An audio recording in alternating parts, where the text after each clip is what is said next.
But we also decide something else. Turning to the news, the president said last night that Israel is kind of noise.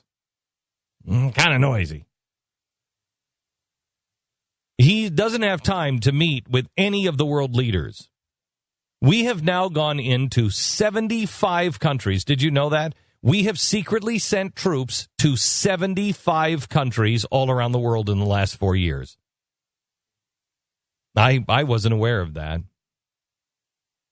The world is on fire. Foxconn had another riot. That is the big manufacturing plant in China. China, I warn you, is going national. They become nationalist, and they have to because their people aren't working. The reason why they built those ghost cities that we all thought were really cool, and we're like, hey, look at the ghost city. That's kind of cool. Look at the shopping mall that they built in this entire city with 10 lanes of highways, and nobody's on them, and all of the houses, and they're all perfect. What's up with that? That's creepy. The reason why they're doing that is they had to have double-digit growth.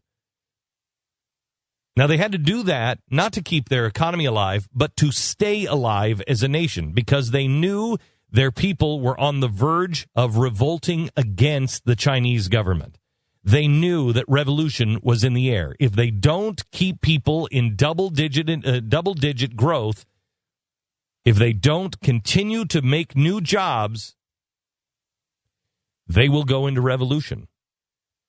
Well, they don't have double-digit growth. They haven't now in about 2 years. In fact, we're finding out now that the growth that they said they had to get everybody to buy into their bullcrap was just that, bullcrap. And now their people are starting. Foxconn is a giant plant. It's a whole town. It's a nightmare. They had people 2 years ago jumping off the roof of this plant because what you'd do is you'd live up high on the skyscraper, and then you could eat on the 7th floor, and you could work. You could work on the first 2 floors, but then you could just live upstairs. So it was so easy because you could work all the time. You could just go up and have lunch, and then you go down and work, and then you could go up and sleep in rooms with like 7 guys, and then you could go down to eat breakfast, and then you go down to work, and then up to have lunch, and then down to work, and then back up to that great apartment with 7 other guys. It was great. I don't know why people were throwing themselves off the top of the roof. That was 2 years ago. And then the protests started. Now the protests have started again. And this is why they're going after Japan.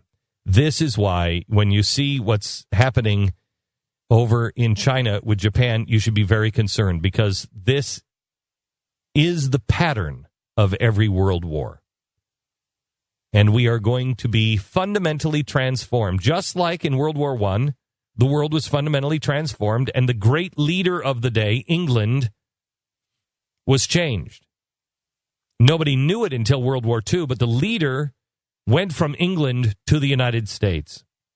And the world was transformed because Europe pounded Germany, and they set the seed and the stage for World War II. World War II, the world was transformed again. I don't know if we're headed towards World War III, but boy, it sure smells like it.